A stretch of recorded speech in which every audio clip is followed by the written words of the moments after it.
Welcome back, everyone. Ready to dive into some fascinating source material with me today. Always. This time, we're tackling Europe's migration situation. And wow, the Committee for the Defense of Freedoms and Rights really doesn't pull any punches. Yeah, their report paints a pretty stark I picture. call it a pivotal moment, Yeah. a real crossroads for how we approach migration. And not just as a continent, but as a global community. Interesting. What jumped out at you first? Well, the urgency of their message for sure. Like right off the bat, they highlight this freeze on asylum applications, especially for Syrian refugees. It's a lot to process. Yeah, it really hits you in the gut. Imagine fleeing a war zone, making that harrowing journey to find safety, and then essentially being shut out. The committee argues that this freeze isn't just a policy decision. They're saying it's a symptom of a much bigger problem. They actually connect it to historical patterns of isolationism. Oh, wow. That's a heavy comparison. They cite specific examples even, like the US in the 1930s, turning away Jewish refugees fleeing Nazi persecution. The point they're making is that turning our backs on those seeking refuge, well, it's never ended well, ethically, and even from a security standpoint. That's where this whole deportation conversation comes in. It's often presented as this simple solution, this quick fix. But the committee argues it's anything but. Yeah, they really push back on that oversimplification. They specifically mention the case of Syrian refugees, sending them back to areas still controlled by extremist groups. I mean, that's the very danger they fled. It's just inhumane. Completely. And often totally impractical, too. There's this case study they cite from 2018 where a European country tried mass deportation to a supposedly safe zone in a country ravaged by conflict. I think I remember reading about that. The reality on the ground, nowhere near safe. Many of those deported ended up displaced, or worse. It really underscores the need to look beyond the political rhetoric, to actually assess what's happening in these so-called safe zones. Right. The situation on the ground is so complex. So if deportation isn't the answer, what is? Well, the committee puts a lot of emphasis on integration. But not just in this vague, feel-good way. Right. They actually lay out a structured framework. They talk about investing in language acquisition programs, providing accessible pathways to education and job training, and fostering cultural exchange initiatives. It's about creating opportunities for migrants to become self-sufficient. Exactly, contributing members of society. And they actually back this up with data, hard numbers. They reference a study showing a direct correlation between migrant integration programs and economic growth in host countries.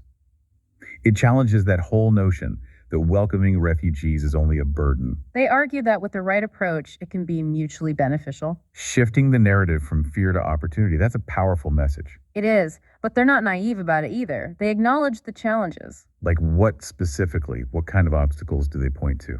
Well, they talk about the potential strain on social services, the need for cultural sensitivity training, on both sides, really, and the importance of addressing any pre-existing inequalities that might make things worse. They're not promising a utopia. They're offering a realistic roadmap for a more humane approach, and ultimately a more sustainable one. Okay, so they've laid out the problems and some potential solutions. But what about the rise of anti-immigration sentiment, especially in Europe?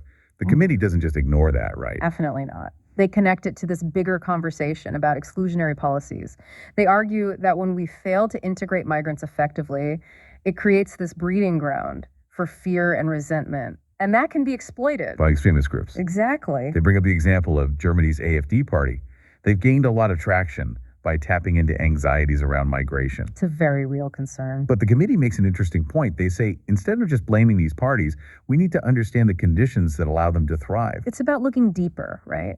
Things like economic insecurity, cultural misunderstandings, people feeling like they're not being heard.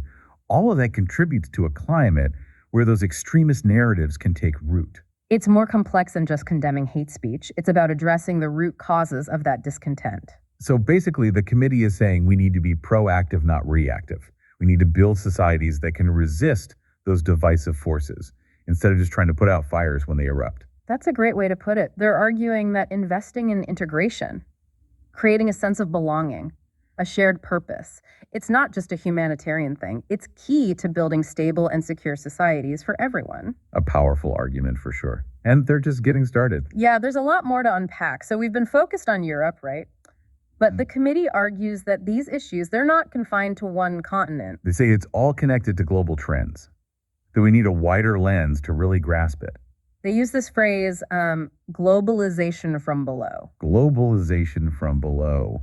I'm not sure I've heard that one before. It's the idea that globalization isn't just about, governments and corporations. It's also about individuals, communities, migrating, connecting, influencing each other across borders.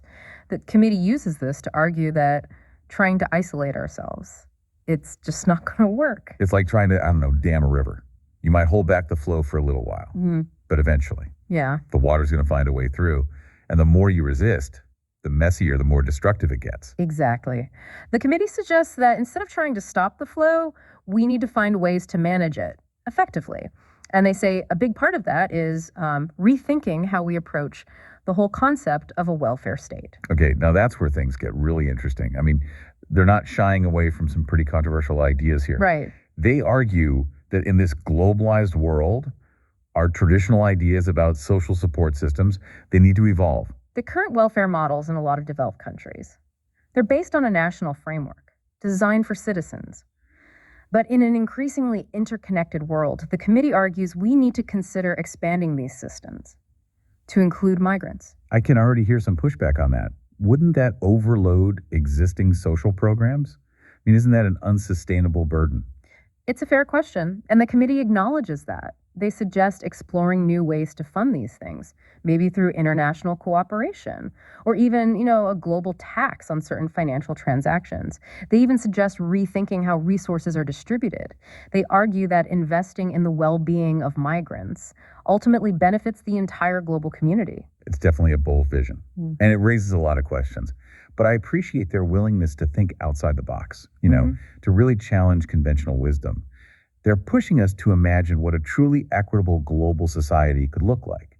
And they don't stop at just imagining it. They offer actual concrete recommendations. For example, they call for more transparency, more accountability in migration policies. They advocate for independent groups to monitor things, to make sure human rights are being upheld throughout the whole process. It makes sense. Oversight is so important. They also emphasize the need for intercultural dialogue, understanding, investing in education programs that challenge stereotypes, promote empathy between different cultural groups. It's about creating a society where diversity is seen as a strength, not a threat. Right, shifting that whole perspective. Well, even talk about the role of the media in shaping how people perceive migration.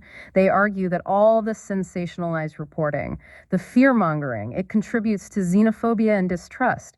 They're urging media outlets to be more responsible, more nuanced in how they cover these issues. It sounds like they're saying we need to change the entire story around migration, move away from fear and scarcity, towards shared humanity, a sense of interconnectedness.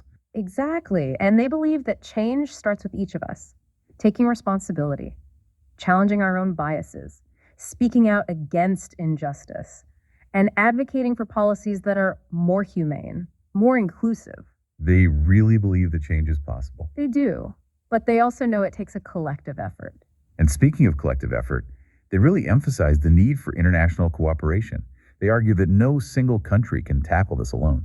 Right. They call for stronger partnerships between countries, sharing resources, coordinating policies. They envision a global framework, one that provides safe and legal pathways for migration, while also addressing the root causes that force people to leave their homes in the first place. Things like poverty, conflict, climate change. So it's not just about managing the flow of migrants, it's about creating a world where migration is a choice, not something you're forced into. Exactly. Building a future where everyone has a chance to live a good life, a dignified life, no matter where they were born or what circumstances they were born into. It's an inspiring vision.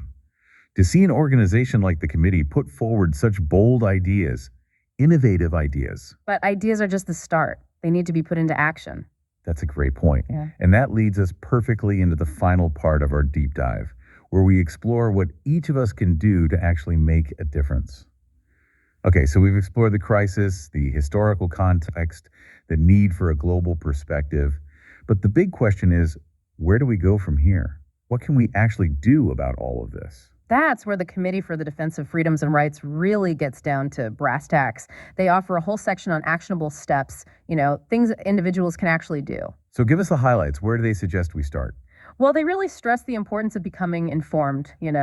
Don't just let the headlines dictate your understanding. Dig a little deeper, research the complexities, and challenge your own preconceptions about migration. That's good advice for any complex issue, really. It's so easy to get caught up in the emotions of a news cycle, but taking that step back to understand the nuances, it's crucial. Absolutely. And once you've done that groundwork, the committee encourages people to find ways to speak up. Could be contacting your elected officials, advocating for more humane policies, donating to organizations that support refugees, or even just having honest conversations with friends and family who might have different views. They specifically talk about the power of storytelling, right? Like countering those dehumanizing narratives we often hear with actual human experiences. Exactly. Amplifying the voices of migrants themselves, sharing their stories, their struggles, their hopes. It can really foster empathy and understanding. They also mention the power of consumer choices, supporting businesses that treat their employees ethically, regardless of immigration status, being mindful of where your donations go, even just being conscious of the media you consume, it all makes a difference. It's about recognizing that our everyday actions have an impact. We might feel like a small piece of a big puzzle, but when you multiply those small acts by millions, it can become a real force for change. The committee even encourages people to get creative, organize community events, write blog posts, make art that challenges stereotypes and celebrates diversity. There's no one right way to do activism. Right. It's about finding what speaks to you, what you're passionate about, and then channeling that energy into making a difference. And they're realistic. They know it's a long game. Change doesn't happen overnight. But they do leave us with a sense of hope, right? A belief that even with these huge global challenges, our individual actions matter, Right. that we can contribute to a more just and equitable world. Absolutely. And that's what I find so compelling about this whole deep dive. It's not just about presenting information, it's about empowering people, giving them the tools to become active participants in shaping the future. So as we wrap up, I want to leave you with one final thought from the committee. They say, and I'm paraphrasing here, that how we treat the most vulnerable among us, those seeking refuge and a better life, says a lot about who we are as individuals and as a global society. It's a powerful reminder that this isn't just about politics or economics. It's about our shared humanity. Beautifully put. Thanks for joining us on this deep dive. We hope it sparks some new ideas, maybe some challenging conversations, and hopefully even a bit of hope for a more inclusive and welcoming future for everyone.